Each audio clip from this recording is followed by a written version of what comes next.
Navigating through the tricky waters of dating and relationships while sustaining a positive mindset can be challenging.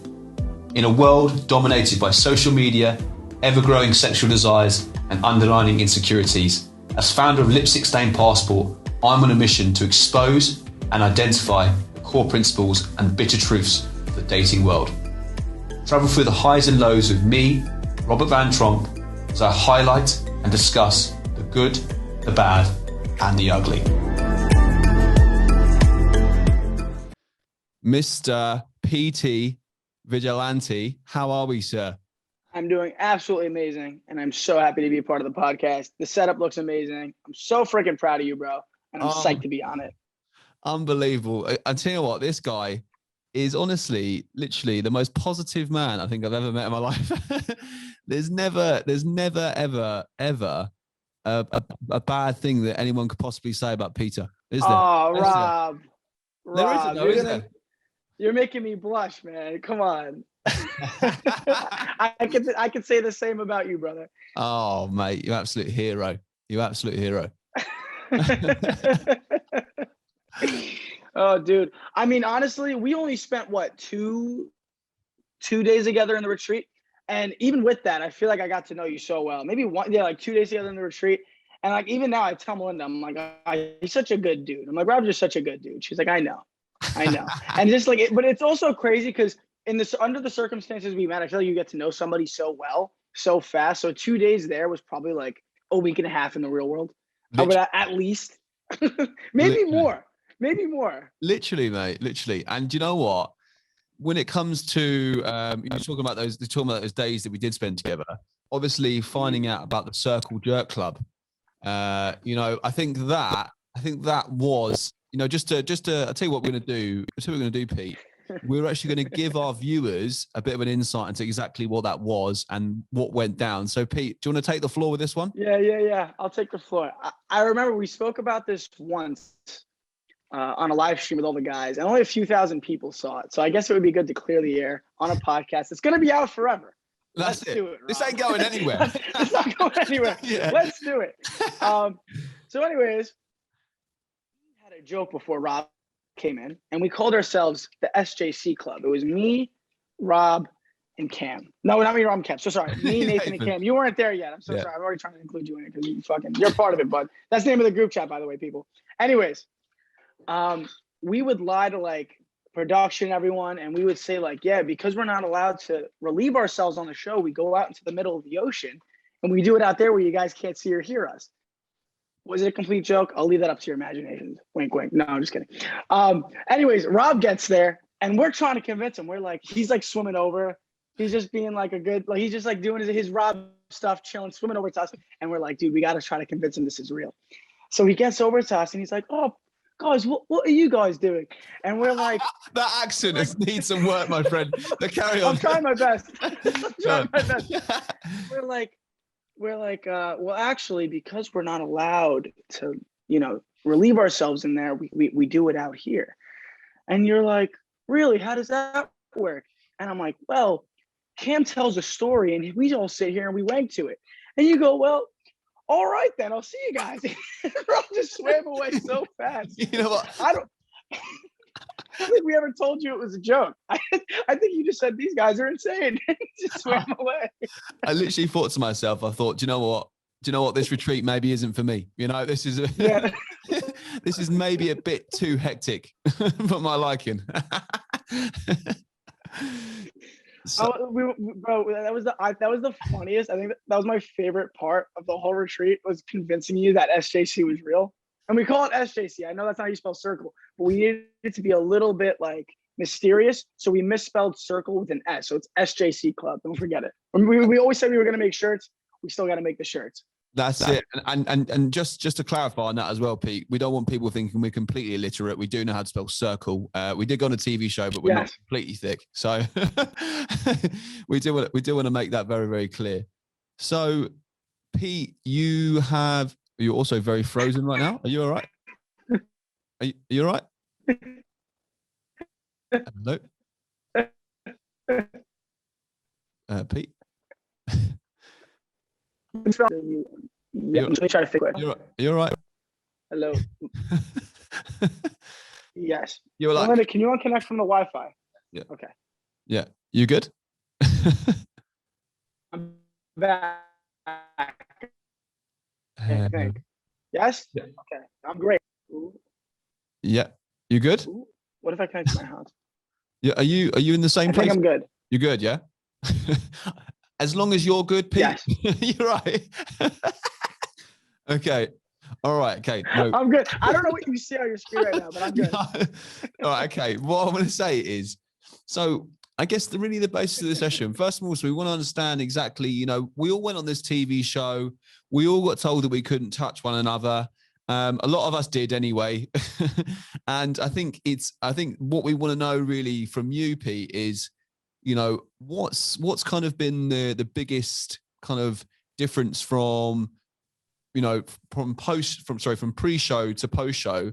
Now, obviously, you've always been kind of this social media wizard, we have to call you, always the TikTok man to go to, always kind of one step ahead, I guess, of everyone else when it comes to social media.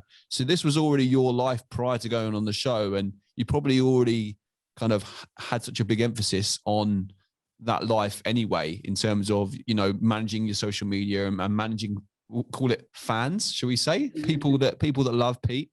So what's kind of been the big difference for you, I guess, coming and leaving the show? I mean, yeah, I thought it was great to have that base that I already kind of knew how to deal with being talked about, and if there was going to be negativity around my name, and just how to deal with all of it. I thought it was a really great base to have because I knew what was to come was going to be a million times bigger, and it was. We all experienced it. Some of us experienced it in different ways. Like I said, I think I had a really, really strong base to deal with that. And I think I learned a lot. I'm such a different person than I was at the retreat a year ago. And honestly, every way, shape, and form. If you want to say Lana actually did her job and changed the way I think about relationships, I think she did for a lot of us. I truly do. It's crazy. I think even all of us glue up. I think everybody is like way hotter now. I don't know how it happened, but like we all glue up since the retreat, which is super crazy. Just to add that in there. You always a hunk, Pete. But back then, thank you, now, Rob. mate. Thank you, Rob. I tried my best. Yeah. I tried my best. But I think just the biggest thing is the way I look at relationships. Also, I mean, I was young. I still am young, and I'm growing and changing so much as time goes on. Also, I always looked at fame differently. I think it came with a little bit of normalcy to all of us, as it felt crazy. Like, oh my God, look at all these numbers. But you come to realize you still feel like the same person. It's not going to change you, and you shouldn't let it change you. At least I hope that's what a lot of people got from it. You know what I mean? And that's how I felt. And it brought me to a place of you don't just want to also be famous to be famous. You want to leave a mark in the right way. The same way you're doing. You want to podcast. You want to talk. You want to encourage people. And I think I had that realization as well, because as you know, before the show came out, I was wine boy on TikTok, pouring wine all over myself and whatnot. And I was just trying to go crazy. Yeah, going crazy with the TikToks. Now I'm trying to dive a little bit deeper into different things and see if there's some cooler ways to get my name out there in a brighter light. Amazing. And I think what's always, I think, really incredible about you, Pete, is that the fact that, you are very young, really, in comparison to a lot of the cast that were, amongst the 15 of us that were on the show, you were, I think, probably the youngest. Did I say?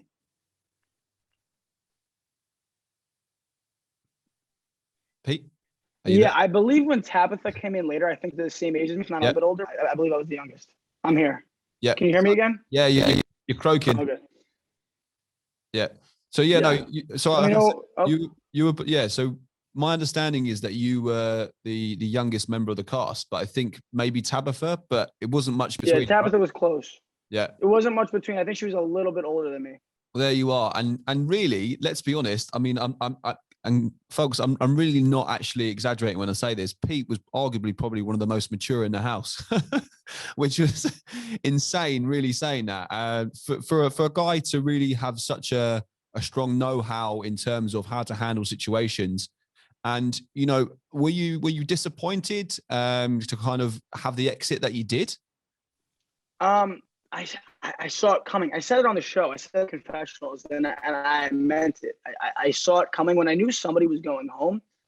I felt it in the position that I was in right then. I said, there's no way they send anybody else home. I was like, I know it's going to be. And it was rough.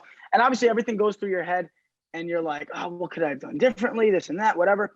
But I stopped that immediately and I said, this is meant to be. I have had such a strong mentality throughout life of if something happens, it's meant to be. And if something doesn't happen, it's the best thing that never happened. So the moment it happened, I said, I'm meant to leave right now. There's going to be other stuff in the future that is going to be affected because of this. And this is for the best. And I left it there. And you know what, as well, guys, you know, Pete literally said to me when that time came, when that exit was there, and we were kind of all very shocked that someone was going to be going home anyway, let alone two people. And Pete actually said to me, he goes, do you know what? There's going to be a lot worse things that happen in life than getting asked to leave a TV show.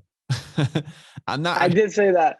And that always kind of reminds me that actually, you know, in that moment in time, because we're so involved in the process and we're so involved in this kind of little bubble that we have, you know, where we're with our friends, we're with, you know, all these hot girls around us, and we're like, actually, I kind of want to stay in paradise, and we get so attached to it.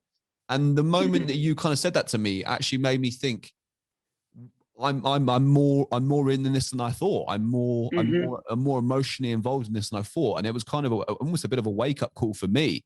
And how did you manage to kind of have that attitude when you look at it back? Well, it's so easy, especially there. We don't have our phones. We have nothing. So our whole life is this. So especially there, it's hard to get wrapped around it and go, if I go home, that's the end of this life that I'm living. Genuinely, it's like a little simulation island life we're on. It's insane. So it's hard to have that attitude. But like I said, I think it's just practice of having that attitude with anything, that there's always somebody going through something worse. You could always be going through something worse, and you're going to experience a lot worse than what's happening right now. So this isn't that bad. You're going to go home, you're going to regroup. And I looked at the positives of it, and I said, I'm going to see my family. I haven't seen my family in a while. I can't wait to surprise them. I actually went home and I surprised my mom. That was cool. I didn't tell her I was coming home, so I surprised my mom. I thought that was very exciting. So I try to look at the positive of something. If there's something that I can't change, it's already done. It's already in the works, and I can't affect it anymore. I leave that behind and I go, all right, what's positive, and how do I move on from here and make it even better? That's it. And I think an absolute advocate for having a positive state of mind. And it's something that we've touched on a lot with the guests I have had, you know, on the podcast, you know, thus far.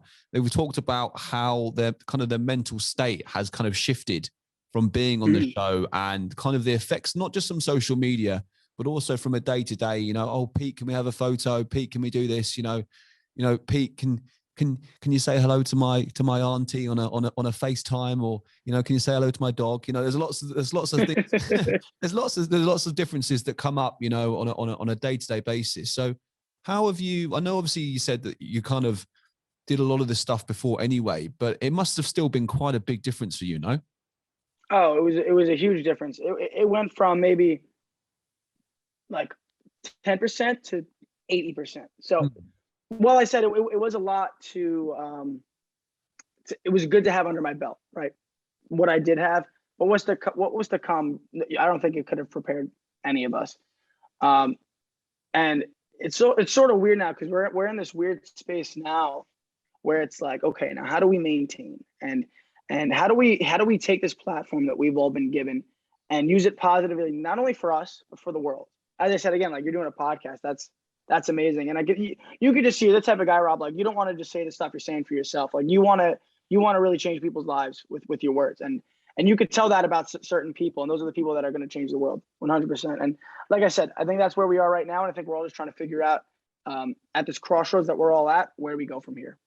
Amazing. And yeah. And first and foremost, thank you for that. Thank you for that, Pete. And I think, you know, like you said, it's a responsibility, social media. There's lots of people, and you, like you said, you already had a large following anyway, but to have a significantly even larger following now across your different social media accounts, you know, do you often think there's a responsibility to younger people, or even people your age, or even older people, that, you know, you have in terms of creating awareness, not always just about mental health, but I know mental health is a big part of it. And lots of people obviously struggle day to day, particularly men, that don't talk about it very regularly. Have you got something, you know, that you would like to say that for those guys that like to be encouraged to speak up more and to say how they're feeling and the insecurities they might be facing day to day? That's great. And I think a lot of people with a platform should speak up about mental health. And I think it's one of the biggest issues in society today is mental health, especially with where we stand with social media. And it's very hard to get stuck in your head. And for me, I try to look at myself from a third person point of view. And I go, what's wrong with you? What are you doing wrong? What are you doing right? And what could you do more of that's right? It's hard to look at ourselves objectively in the third person. It's really hard. Most people think they're doing it and they're not. You're really not. It's truly, most people do not and almost feel like they cannot. They don't even think about it. But that's what I like to do. I like to pull myself back and go, all right, what am I doing wrong here? Am I not staying physically active? Am I getting myself stuck? Am I staying in bed all day? What am I doing wrong? For instance, I used to suffer from horrible anxiety and I didn't know why. I just, back when I was in school, I had to stop. That's when I left school for a little bit. And I just had this sickening anxiety and I couldn't figure it out. And I said, I'm going to take some time for myself. I took a year of doing absolutely nothing and just focusing on myself and seeing what I had to do. And I think that the reason I came to my conclusion was I stopped worrying about what others thought, because I was so stuck in everyone wants me to go to school and this is what I need to do and I need to live this life. And I think everyone's so wrapped around what others think about them today, it just in general, with anything, whether it's because of social media, everyone, whether it's your parents, you need to try as hard as you can to not follow the norms and do what will make you happy. And you could say that a billion times and believe it and still not do it. It's so hard. And I remember when I was still trying to say, like, it's okay if I take a different path. And I was terrified of what my girlfriend at the time was going to think of me, what her parents were going to think of me, what my parents were going to think of me. And once I slowly got myself to pull away from that, my anxiety just faded. It was like, it's my life. I'm going to do what I want to do and what makes me happy. And I'm not going to worry about what other people think. And Rob, I've come to such a place now of genuinely not worrying about what others' negative thoughts are of me. I love positive feedback from friends and people I care about and people that I know have positive attitudes, but I genuinely have no more thought of what does this person think about me? What are these negative thoughts online? None of it. And it's so freeing, Rob. It really is so freeing. Yeah. I mean, it's well, first of all, it's very touching that you can look at it that way and very refreshing at the same time, because I think a lot of people struggle with that. And that's where kind of the negative stuff on social media has an impact. I mean, we only have to look across our cast members, the kind of difficult comments that people might have received early stages or even throughout the last 5 months. It's certainly an area that I think when you go on a TV show, you're almost expected to handle that kind of stuff. But actually, it's a real issue, right? Oh yeah, people tend to forget that you're just a normal person like everybody else. And even at the top of the heap, I see everything. And I just even look at the comments and be like, oh, Pete sucked. I'm like, all right, bro, like, that's your opinion. But this was one of the things that came in. I'm like, but that was one of the things that I felt that having a following prior was really good for me, because I learned to read hate comments. I learned how to deal with it. Whereas if it just came in an overload, I would have been like, what the heck's going on? Like, you know what I mean? So I kind of learned my own strategies for that. Like I learned, number one, biggest thing, and this is for anybody that's online, you don't even have this because everyone's posting TikToks now. Everyone gets random people posting comments on their videos. And I see most people, even most famous people, don't deal with it the right way. And I've always been such a huge proponent of this. Whereas if you start getting hate comments, I would see even big creators respond to only them and none of the love comments. In fact, there was this one creator that I followed who would always get hate comments, always. And she would only respond to these people that were saying negative things to her. She was like, no, well, and try to defend herself. But meanwhile, 75% of it were people going, you're beautiful, you're amazing, we love you. So we get so wrapped around like what's going to be the negative thing said about us. And then you create that. And then that's what your whole page becomes. And I actually messaged her and I sent her a whole like essay saying like, stop responding to them.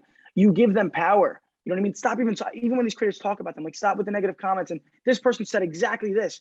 I'm like, you're giving them power. Yeah. Give them no power.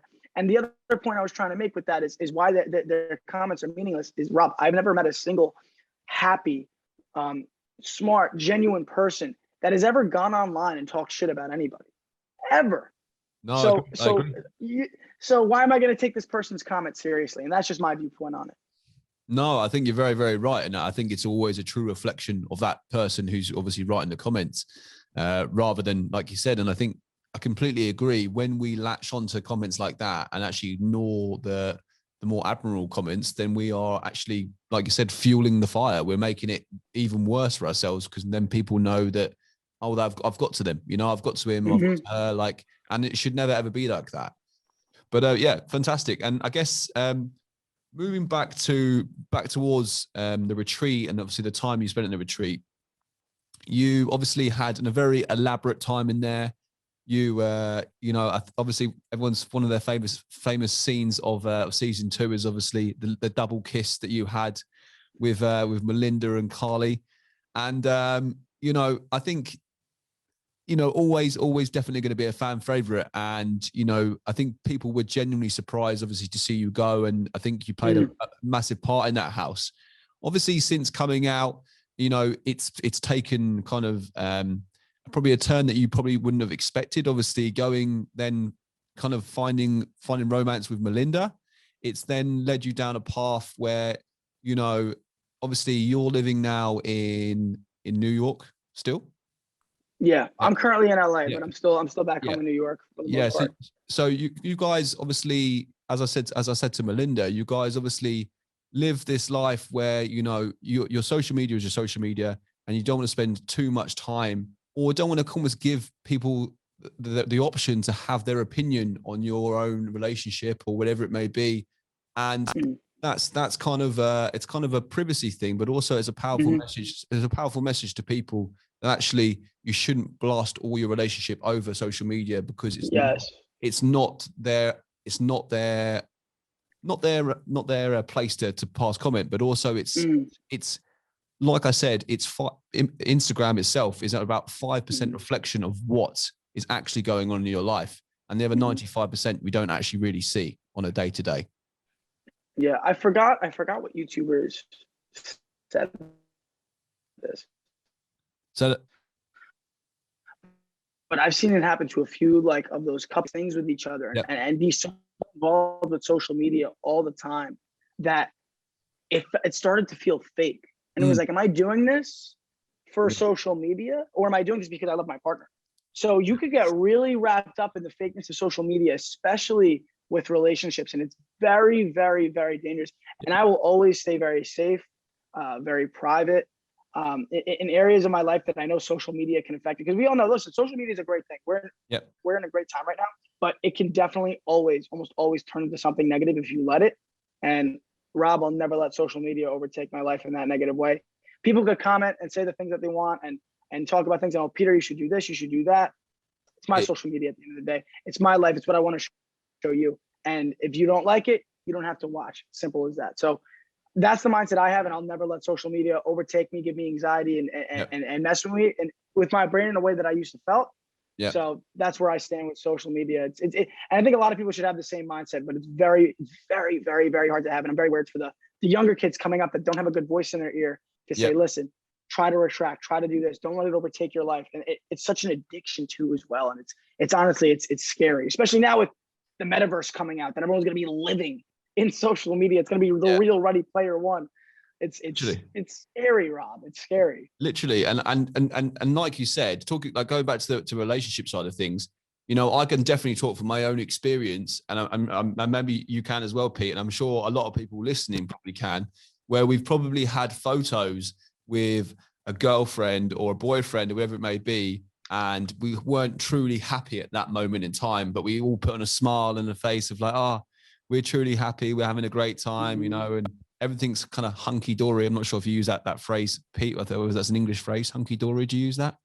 Yeah. Everything's hunky-dory. And I think that's, that's just a reflection of what social media can have and what it can do. And what I guess one of my favorite quotes is, worrying is like paying a debt that you don't owe.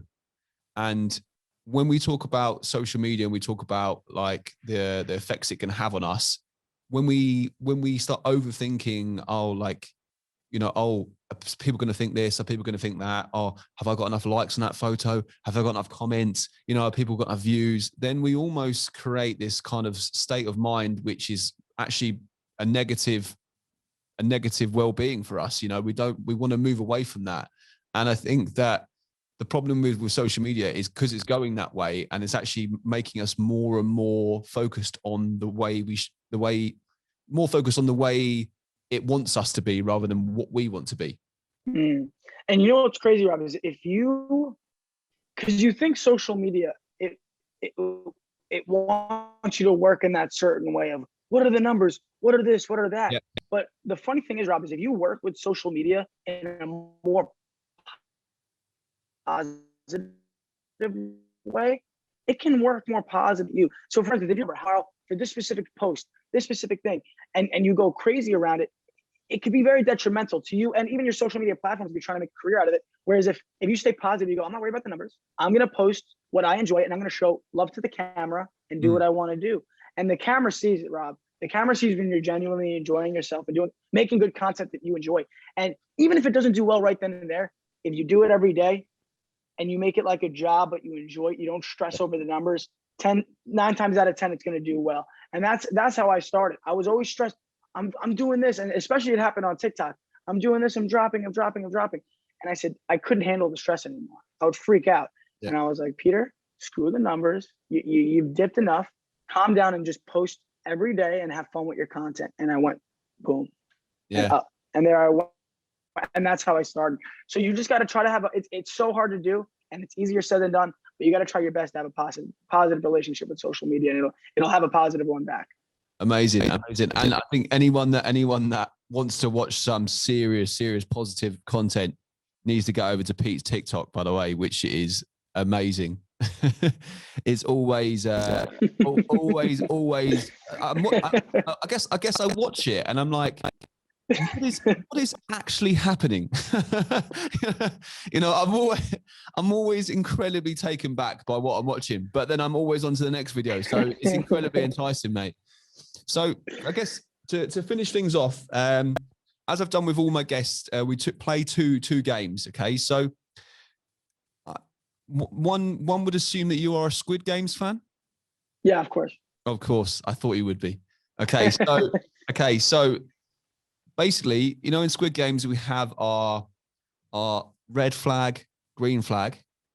Sorry, no, red light. Sorry, so we're gonna have to edit that shit out. Okay, so we know we have green light, and red light.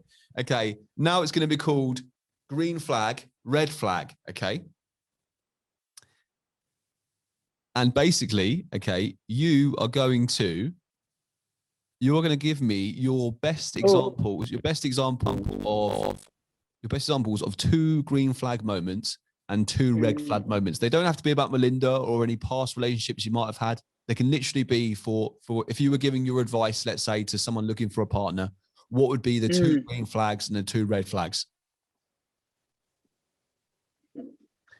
2 green flags, 2 red flags. You want me to do the green flags first or the red flags first? I say let's run with the green flags first. Come on, let's give it the positive stuff. Positive stuff first. Let's do it. Green flag is you're going to be surprised by this one. Them messing up, right? Which you don't want to hear that. Oh, they messed up. Them messing up about something that you never would have found out about, but they come directly to you and they go, listen, this is what happened, or someone reached out to them. Here, look, like just the blatant honesty and genuity that somebody's going to literally make sure that you're not missing anything. Here's me. Here's everything. Here's something that just happened.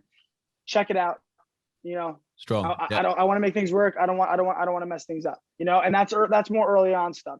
As time goes on later on, I don't think it should be much more stable, not hiding anything from our partners.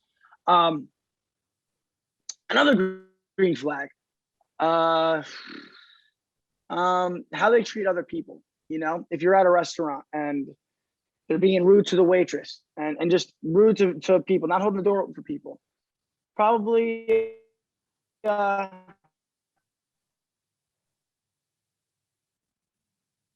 probably a red flag. So one green flag I want to say, they're true red flag.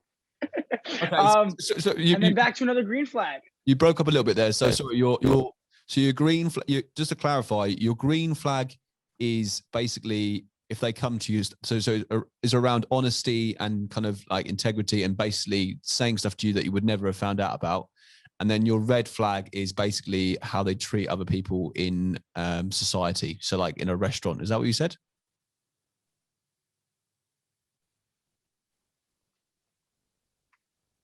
Pete? Yeah. Oh, did you get that? We're good? No. Yes. So now we're cracking up quite a bit. So hold on, your green flag moment is basically how they would, if they came to you about stuff that you would never have found out about. So we put that down to honesty. And then your red flag was it a red flag that you talked about if they treated people bad in a restaurant or a bar or whatever it may be? Is that right? Yes. Okay, good man. And you got what? So we've got one more green flag left and one more red flag left. Okay. Put me on the spot here, Rob. Another green flag, I would have to say, putting you first, and it's very hard, especially when you're single for a long time, to learn to put others first. But if you could see them genuinely trying to put you first, and not only put you first, but better you, and want to, and you see they genuinely want you to be the best version of yourself, anybody you date should see slightly tweak where you go wrong in life and things that they see that others can't, how you could do better, and things that you want to do that you won't let yourself do, and they should be pushing you to do it. And that's one of the biggest green flags. When someone really cares about you, that they're going to push you to be the best version of yourself, and you should really be able to see that. Loved, honestly, Peter, that is honestly one of the best ones you've had. I absolutely love that, mate. That is amazing. Yeah.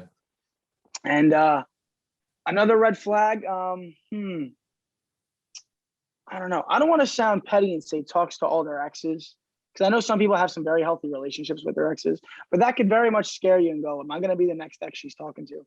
So maybe. Yeah, of course. No, yeah, absolutely. I think we've all been there. We've all been there. Yeah. So no, I maybe, I'll say another red flag. She talks to a lot of people that she's been with in the past. It can be a little bit scary, and it might not be a red flag. They could just have a healthy relationship with ex, and that's fine. But I'm gonna put it in because it's a little bit. It's an orange flag. It's close. It's almost a almost a red flag.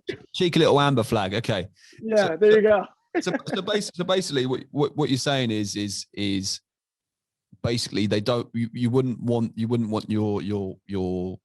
the girl you're dating or the girlfriend or whoever it may be to kind of basically be spending a lot of time or talking vast amounts to a previous ex. Is that what you're saying? Yes, and a lot of people could debate me on this, Rob. But let them in mate. in my right, yeah. In my eyes, it's like, and they get, oh, mate, you're insecure. No, it's like, you're my girl. This guy had you at one point. Like that's that's how I like. This guy had you at one point. Genuinely had you wholeheartedly. You were with him and you decided to date him, be with him physically, sexually, emotionally, and I'm supposed to be okay with you spending time talking to him? Why are you talking to him? That should have ended. Done. You love me. You're with me now. So the way I see, I can't. I'm an overthinker, Rob. I'm a Virgo. I can't sit here and imagine at one point you were sleeping with this guy and doing this with him, loving him, and now you could just talk to him. It wouldn't work for me. It would hurt me too much.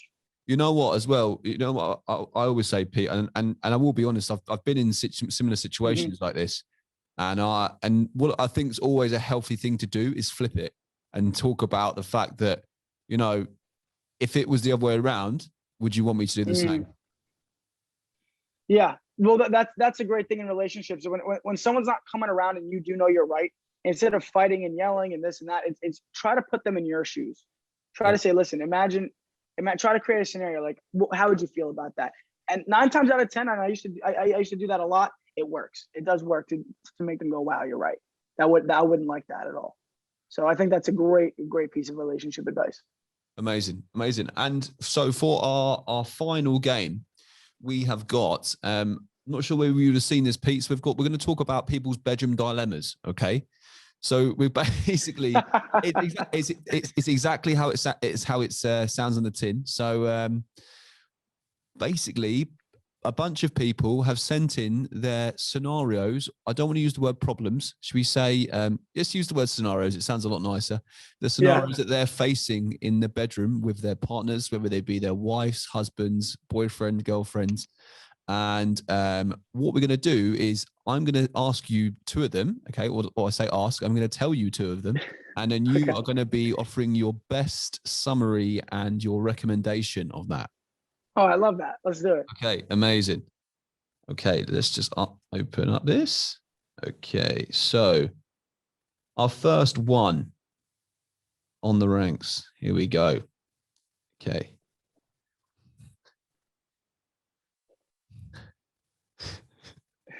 Okay, I've realised as well, Pete, because your last session of the day, I've left the most rogue ones to the end of the day. Oh God, I'm ready for it.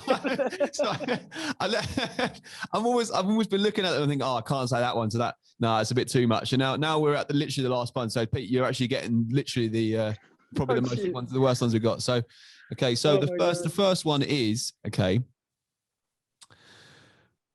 My boyfriend.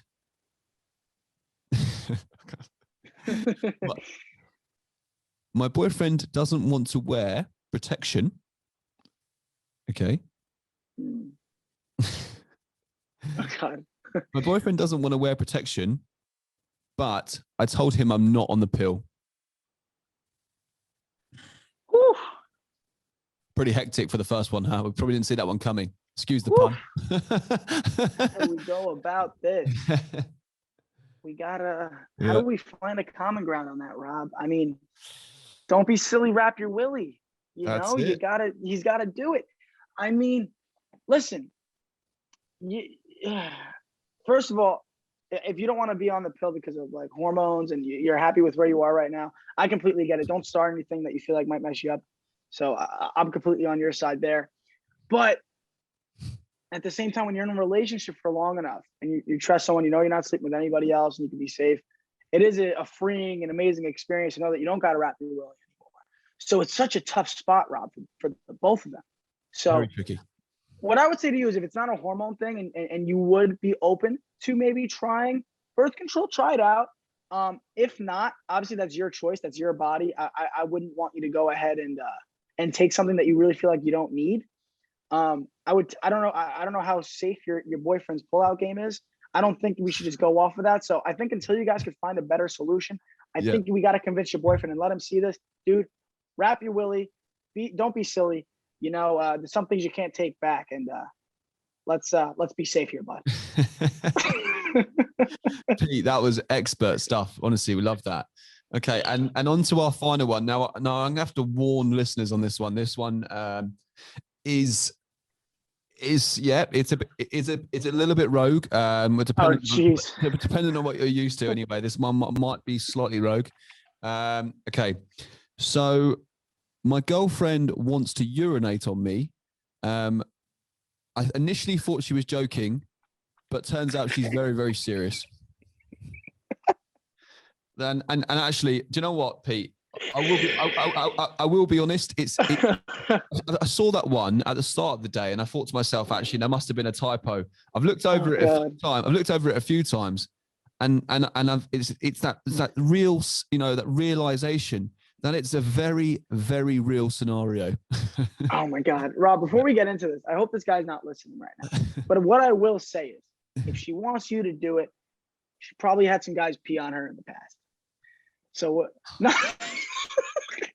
not to put you there, but to put you there. So here's the thing. Here's my thing. Before we get into this, with anything that's sexual and a little outside the books, just whether it's playing with feet or something crazy or like peeing on someone. Here's the reason we don't try these things, Rob, because that's a door that once you open it, sometimes you can't close it. Now you're like, very difficult to close that door. very, very clear. Because you might be surprised. You might really enjoy something and go, I'm never going back. Now you need every guy to pee on you.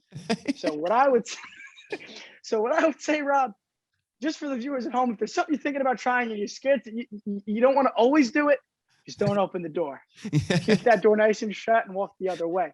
So my man, if you truly love this girl, going with that, if you truly love this girl, and you think you're going to marry her, right? If you think you're going to marry her, then let her pee on you. And I hope you like it.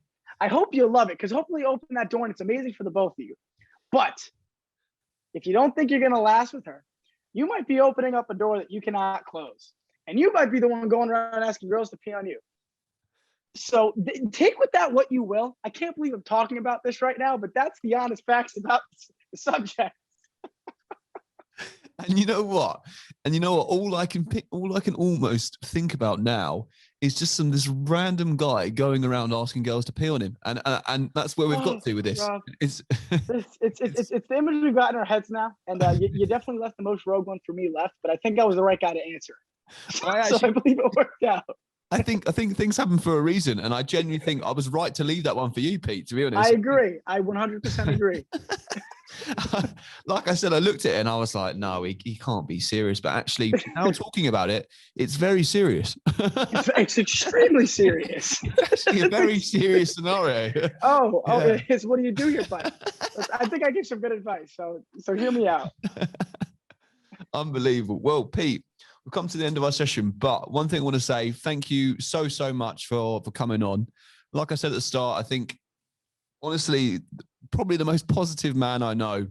Oh, always, brighten up any room that you're in, and you want to see an absolute credit to the retreat. And we all look up to you, like the social media guru that you are day to day. So, thank you so much for joining, and chat soon, buddy. Thank you so much, Robert. It was a pleasure. We'll talk soon. Legend.